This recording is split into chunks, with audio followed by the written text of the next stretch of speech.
Okay, so hello guys, good morning, magandang araw po sa atin lahat. Welcome back po muli sa ating mounting page na si Boss Tor.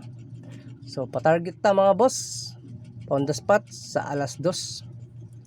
Okay, let's G, January 7, 2026.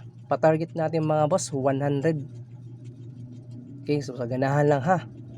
So wala po tayong kasiguraduhan dito mga boss. Ito po ang ating mga combination is mga probables only. Okay, so kung ganahan po kayo dito, pwede po ninyo sabayan. Kung di mo ganahan, no, mag-pass lang ha mga boss, mag-pass. So pa-target natin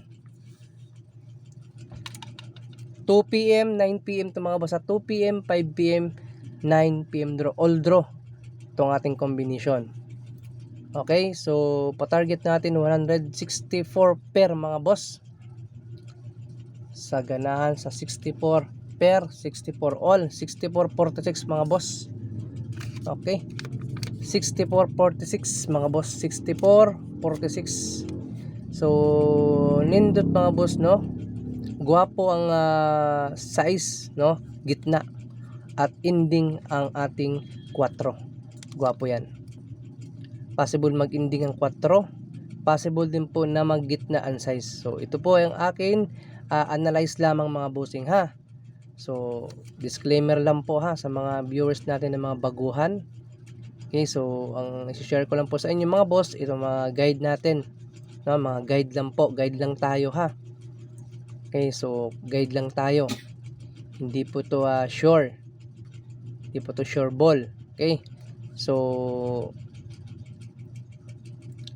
kung magustuhan nyo po yung ating combination, sabay lang. Okay, so ito yung ating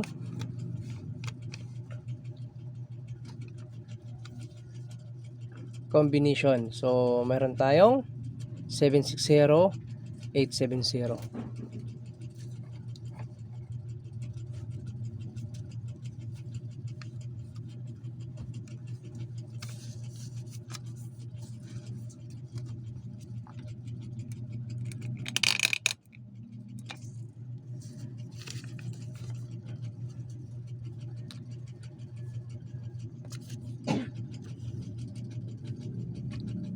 Target rumble.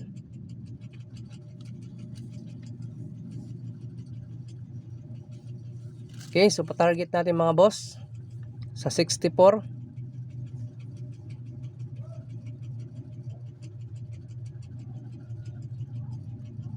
Last 2 64, 46. Ayan. So sa mga wala pa mga boss, online tayo sa ating last 2. Nasa comment section po yung ating link mga boss. Pwede po ninyo yan bisitahin. Mag-register lang po mga boss. Libre po yan. Okay? So kung wala lang, kung meron na, baka dito po kayo ay mas maganda, mas swerte kayo, baka mas swerte kayo dito sa atin, no? So yun lang po, paswerte-swerte lang naman po ito mga boss. So try lang po natin mga boss, no, sa mga mutaya og sortress guys. So dito po, no, nasa comment section lang po mga boss. Muli, maraming salamat po sa inyong lahat at good luck sa atin.